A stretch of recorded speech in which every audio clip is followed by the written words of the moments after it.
এই পবিত্র রমজান মাসে রহমত মাগফিরাত নাজাতের মাসে যদি প্রতিদিন ভোর রাতে সেহরির সময় কষ্ট করে 2 রাকাত তাহাজ্জুদ নামাজ পড়তে পারেন এবং তাহাজ্জুদ নামাজের পরে একটি ইসমে আজম পড়ে দুহাত প্রসারিত করে আল্লাহ তাআলার কাছে চোখের পানি ছেড়ে দিয়ে আপনি দোয়া করতে পারেন, যে দোয়া করবেন আল্লাহ তাআলা আপনার সেই দোয়াই কবুল করে নেবে।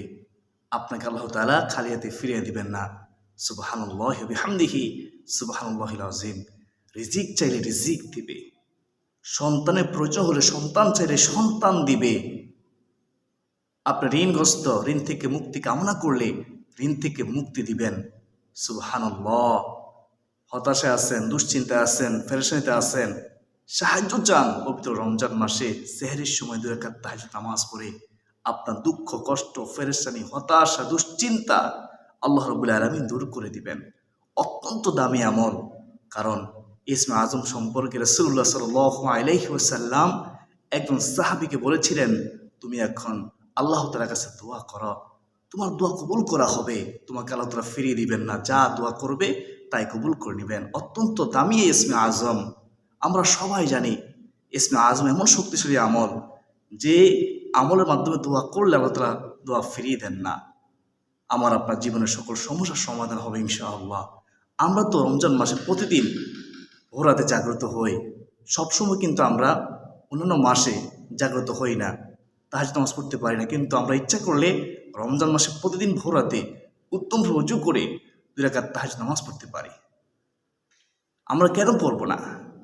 ভোর রাতে সেহরির সময়টা অত্যন্ত গুরুত্বপূর্ণ সময়, যে সময়ে স্বয়ং আল্লাহ রাব্বুল আলামিন আমাকে আপনাকে ডাকেন ক্ষমা করার জন্য, রিজিক দেওয়ার জন্য, আমাদেরকে সাহায্য করার জন্য, আমাদের অবমটন দূর করার জন্য। অথচ আমরা ওই সময়ে আল্লাহ তাআলার কাছে সাহায্য চাই না। দয়ার নবী, মায়ার নবী, রাহমাতুল লিল আলামিন নবীজি বলেন, যখন রাতের তৃতীয়াংশ চলে আসে, ভোর রাতে সেহরির সময়ে আল্লাহ রাব্বুল আলামিন দুনিয়ার প্রথম আসমানে নেমে আসেন আর দুনিয়াবাসীকে ডাকে থাকেন, ও দুনিয়াবাসীরা রে, আমি আল্লাহর কাছে ক্ষমা চাও, কে আছো গুনাহগার, আমি আল্লাহ তোমাকে ক্ষমা করে দেব, তোমাকে মাফ করে দেব। সুবহানাল্লাহ। আমরা জানা অজানা সগীরা কবিরা কত গুনাহ করেছি। গুনাহের কথা চিন্তা করে জানাতে আশা করতে পারি না, গুনাহের কথা চিন্তা করে জাহান্নাম সে উপায় দেখি না। তো সুবর্ণ সুযোগ হাতছাড়া করবেন না। ভোর রাতে সেহরির সময় আল্লাহ তাআলা আমাকে আপনাকে ডাকেন ক্ষমা করার জন্য, আমরা ক্ষমা চাইব।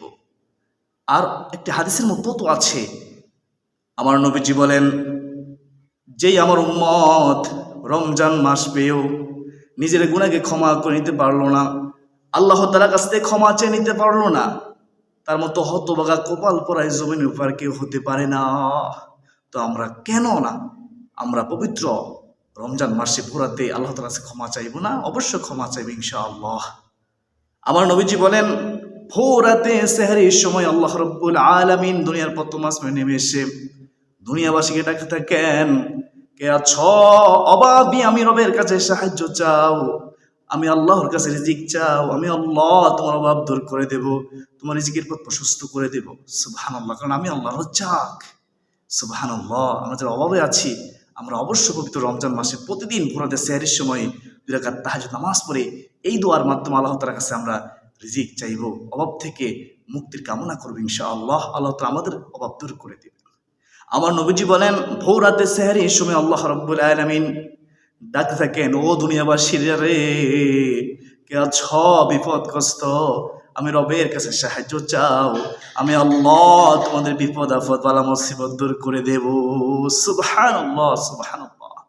আমার নবীজি বলেন, আল্লাহ তাআলা বলেন, ও দুনিয়াবাসী, কার সন্তানের প্রয়োজন, আমি রবের কাছে সাহায্য চাও, সন্তান কামনা করো, আমি আল্লাহ সলিহ নেককার সন্তান কামনা করব। কে আছো অসুস্থ, আমি রবের কাছে সাহায্য চাও, আমি আল্লাহ তোমাদেরকে সুস্থ জীবন দান করে দেব। সুবহানাল্লাহ। এইভাবে ভোর পর্যন্ত রাহমাতুল লিল আলামিন নবীজি বলেন, আল্লাহ রাব্বুল আলামিন দুনিয়াবাসীকে ডাকতে থাকেন, কার কি হাজত আছে হাজত পূরণ করার জন্য, সাহায্য করার জন্য। সুবহানাল্লাহ। তো আশা করি আপনারা বুঝতে পেরেছেন ভোর রাতে সেহরির সময়ে দোয়া করলে দোয়া আল্লাহ তাআলা ফিরিয়ে দিবেন না, কারণ আল্লাহ তাআলা আমার আপনার দোয়া কবুল করার জন্য স্বয়ং ওই সময় ডাকেন। আশা করি সকলে বুঝতে পেরেছেন সেহরির সময়টা কত গুরুত্বপূর্ণ সময়, দোয়া মিস হয় না। প্রিয় মুসলমান ভাই বোনেরা, এখন আপনার শুন কষ্ট করে আপনার কিভাবে ভোর রাতে সেহরির সময়ে 2 রাকাত তাহাজ্জুদ নামাজ পড়বেন, কীভাবে সেজদায় দোয়া করবেন, 2 রাকাত তাহাজ্জুদ নামাজ আদায় করার পরে আপনার কীভাবে ইসমে আজমের এই আমলটি করবেন এবং কীভাবে মুরাদ করবেন, সম্পূর্ণ নিয়মকানুন বলে দিচ্ছি। আপনারা কষ্ট করে মনোযোগ সহকারে শুনুন। অনেকে মনোযোগ সহকারে শুনেন না, তাই আমলের সঠিক নিয়মও জানেন না, আমল করে ফলাফল পাচ্ছেন না। অবশ্যই মনোযোগ দিয়ে শুনতে হবে। তো আপনার পবিত্র রমজান মাসে প্রতিদিন ভোর রাতে সেহরির সময় যখন জাগ্রত হবেন, তখন একটি মাসুম দোয়া পড়ে নেবেন। ঘুম থেকে জাগ্রত হওয়ার একটা মাসুম দোয়া আছে, নবীজি সাল্লাল্লাহু আলাইহি ওয়াসাল্লাম সবসময় দোয়াটি পড়তেন, আমরা অবহেলা করে পড়ি না। নবীজি সুন্নাত আদায় হবে, আল্লাহ খুশি হবে, রাসূল খুশি হবে, আমাদের আমল নামায় সুন্নাত আদায় করার সওয়াব আমরা পেয়ে যাব। দোয়াটি হচ্ছে আলহামদুলিল্লাহিল্লাযী আহইয়ানা বা'দামা আমাতানা ওয়া ইলাইহিন নুশুর। এ হচ্ছে ঘুম থেকে জাগ্রত হওয়ার পর দোয়া নবীজি সবসময় পড়তেন। তারপরে উত্তম রূপে মেসওয়াক করে নেবেন। মেসওয়াক করলে দাঁতের মাড়ি শক্ত হয়, দাঁতের কঠিন রোগ দূর হয়ে যায়, বিভিন্ন রকম রোগ থেকে আল্লাহ তাআলা দাঁতকে হেফাজত করেন। মেসওয়াকের গুরুত্ব দিলে মুখে দুর্গন্ধ দূর হয়। মেসওয়াকের গুরুত্ব দিলে এই সুন্নাত আদায় করলে মৃত্যুর সময় জবানে কালিমা জারি থাকে। স্বয়ং রাসূলুল্লাহ সাল্লাল্লাহু আলাইহি ওয়াসাল্লাম সবসময় ঘুম থেকে জাগ্রত হয়ে মেসওয়াক করতেন। আমার নবীজির আদর্শ, এটা আমার নবীজির আদর্শ সুন্নত। তো আমরা মেসওয়াক করব উত্তম রূপে। ইস্তেঞ্জা প্রয়োজন হলে আমরা ইস্তেঞ্জা করে নেব, তারপর আমরা উত্তম রূপে অজু করে নেব। অনেকে অজু করার সময় তাড়াহুড়ো করেন, তাড়াহুড়ো করবেন না, সাবধান। যদি অজু করার সময় তাড়াহুড়ো করেন, একটি পশম যদি শুক্র থাকে তাহলে আপনার অজু হবে না, আর অজু না হলে নামাজ হবে না। তো কি করবেন, উত্তম অজু করে নেবেন যাতে প্রত্যেকটি পশমের গোড়ায় গোড়ায় পানি পৌঁছে। বিভিন্ন মুসলমান ভাই বোনেরা, উত্তম অজু করার পরে আপনারা 2 রাকাত তাহাজ্জুদ নামাজ পড়ে নেবেন। কেউ পড়বেন, প্রথমত আপনি যার মধ্যে দাঁড়াবেন, দাঁড়িয়ে আপনি ইন্নী ওয়াজ্জাহতু ওয়াজহিয়া লিল্লাযী ফাতারাস সামাওয়াতি ওয়াল আরদা হানিফা ওয়া মা আনা মিনাল মুশরিকিন পড়বেন। তারপর নিয়ত করবেন এভাবে, আরবিতে করতে হবে, আমার বাধ্যবাধকতা নেই, আমি যে বলতেছি সহজেভাবে নিয়ত করবেন। মুখোচ্চারণ করলে হবে অথবা অন্তর সংকল্প করলে হবে।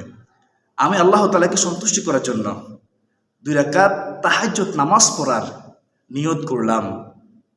আমি আবার বলতেছি, আমি আল্লাহ তাআলাকে সন্তুষ্টি করার জন্য 2 রাকাত তাহাজ্জুদ নামাজ পড়ার নিয়ত করলাম। এইভাবে সহজে নিয়ত করে নেবেন।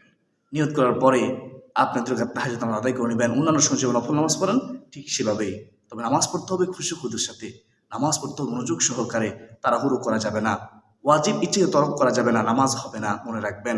2 সাথে মাঝখানে জয়ে বসতে হবে, রুকুতে সোজা হয়ে দাঁড়াতে হবে, এগুলো ওয়াজিব, ইচ্ছে তরক করে নামাজ হয় না। প্রিয় মুসলমান ভাই বোনেরা, তো নামাজ পড়বেন একমাত্র আল্লাহকে খুশি করার জন্য। আপনারা সূরা ফাতিহার সাথে প্রতি রাকাতে, তাহাজ্জুদ নামাজের প্রতি রাকাতে সূরা ফাতিহার সাথে সূরাতুল ইখলাস 3 বার পড়বেন। বিসমিল্লাহির রহমানির রহিম, কুল হুয়াল্লাহু আহাদ আল্লাহুস সামাদ লাম ইয়ালিদ ওয়া লাম ইউলাদ ওয়া লাম ইয়াকুল লাহু কুফুয়ান আহাদ। এই সূরা ইখলাস 3 বার পড়বেন প্রতি রাকাতে। তো যখন আপনারা সিজদায় যাবেন, সিজদায় গিয়ে সিজদার তাসবিহ প্রথমত পড়ে নেবেন, সুবহানা রাব্বিয়াল আ'লা, সুবহানা রাব্বিয়াল আ'লা, সুবহানা রাব্বিয়াল আ'লা। সিজদার তাসবিহ পড়ার পরে তারপরে তাহাজ্জুদ নামাজের সিজদায় আপনারা দোয়া করবেন। প্রথমত এই ইসমে আজমটি একবার পড়বেন সিজদার তাসবিহ পড়ার পরে। ইসমে আজমটি কি? ইয়া দাল জালালি ওয়াল ইকরাম। এই ইসমে আজম সম্পর্কে তো নবীজি বলেছেন, দোয়া করলে দোয়া ফিরে দিবেন না আল্লাহ তাআলা। সুবহানাল্লাহ। এই ইসমে আজমটি একবার পড়বেন। তারপরে আপনি নিজের বাসায় দোয়া করতে পারেন, অথবা আপনি আল্লাহ তাআলা শিখানো একটি দোয়া পড়তে পারেন। দোয়াটি হচ্ছে, একবার পড়লে হবে, রব্বানা আতিনা ফিদ দুনিয়া হাসানাতাও ওয়া ফিল আখিরাতি হাসানাতাও ওয়া কিনা আযাবান নার। এই দোয়াটি সিজদায় একবার পড়বেন, অথবা নিজের বাসায় দোয়া করতে পারেন। তো প্রত্যেক সিজদা এভাবে আপনি প্রথমে সিজদা তাসবিহ পড়বেন, তারপরে ইসমে আজম ইয়া জাল জালাল ইকরাম পড়বেন, তারপরে রব্বানা আতিনা ফিদ দুনিয়া হাসানাতাও ওয়া ফিল আখিরাতি হাসানাতাও ওয়া কিনা আযাবান নার পড়ে আপনি সিজদা আদায় করবেন। প্রিয় মুসলমান ভাই বোনেরা, এভাবে আপনারা 2 রাকাত তাহাজ্জুদ নামাজ কমপক্ষে আদায় করে নেবেন পবিত্র রমজান মাসে ভোরাতে যখন সেহরি খেতে উঠবেন তখন উত্তম রুজু করে।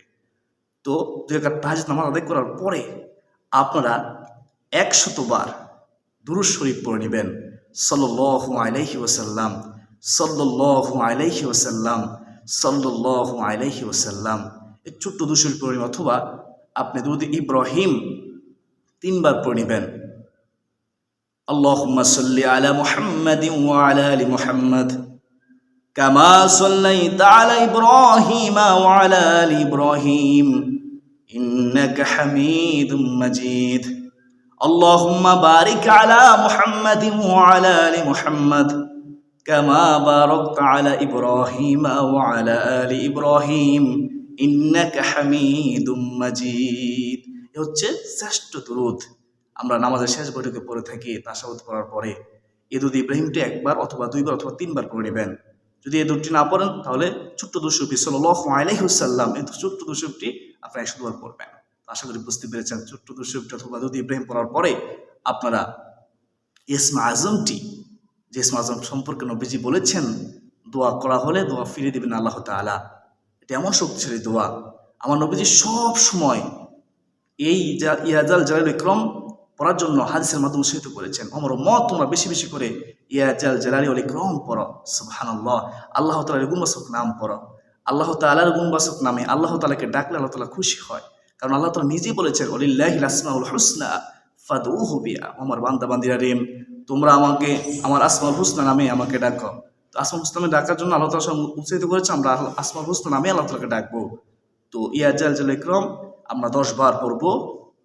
ইয়া জাল জালালি ওয়াল ইকরাম, ইয়া দাল জালালি ওয়াল ইকরাম, ইয়া জাল জালালি ওয়াল ইকরাম। ছোট বড় সবাই পড়তে পারবে, একেবারে সহজ একটি ইসমে আজম। আর অনেক ইসমে আজম আছে, অত্যন্ত গুরুত্বপূর্ণ একটি দোয়া। প্রিয় মুসলমান ভাই বোনেরা, তো 10 বার পড়ার পরে তারপরে দুহাত প্রসারিত করে ওই দোয়া কবুলের মুহূর্তে বিশ্বাস রেখে, ইয়াকিন রেখে যে আমার আল্লাহ আমার দোয়া কবুল করবেন। কারণ নবীজি সাল্লাল্লাহু আলাইহি ওয়াসাল্লাম বলেছেন এই সময় আল্লাহ তাআলা আমাকে ডাকতেছেন আমার দোয়া কবুল করার জন্য। এই সময় আমাকে আল্লাহ তাআলা ডাকতেছেন আমাকে ক্ষমা করার জন্য, রিজিক দেওয়ার জন্য, সন্তান প্রয়োজনে সন্তান দিবেন, বিপদ থেকে মুক্তি দিবেন। আল্লাহ তাআলা আমাকে ডাকতেছেন। বিশ্বাস রাখবেন, রেখে দোয়া করবেন মনে বড় আশা নিয়ে, আদবের সাথে। আল্লাহ তাআলা আমাকে আপনাকে কবুল করে নেবেন যদি চাওয়ার মতো চাইতে পারি। যদি হালকা তো খেয়ে থাকি অবশ্যই দোয়া করতে হবে। প্রিয় মুসলমান ভাই বোনেরা, আমরা হালাল খাদ্য খাবো, হারাম থেকে বেঁচে থাকবো। মনে রাখবেন, হারাম যদি বক্ষণ করেন কোনো দোয়াই কবুল হবে না। হারাম বক্ষণ করেন শরীর জান্নাতে যাবে না, জাহান্নামে যাবে। সাবধান, তাই হারাম থেকে বেঁচে থাকুন, সুদ থেকে বেঁচে থাকুন, ঘুষ থেকে বেঁচে থাকুন, এতে মিলে সম্পদ আত্মসাৎ করা থেকে বেঁচে থাকুন। হারাম ছেড়ে দিন।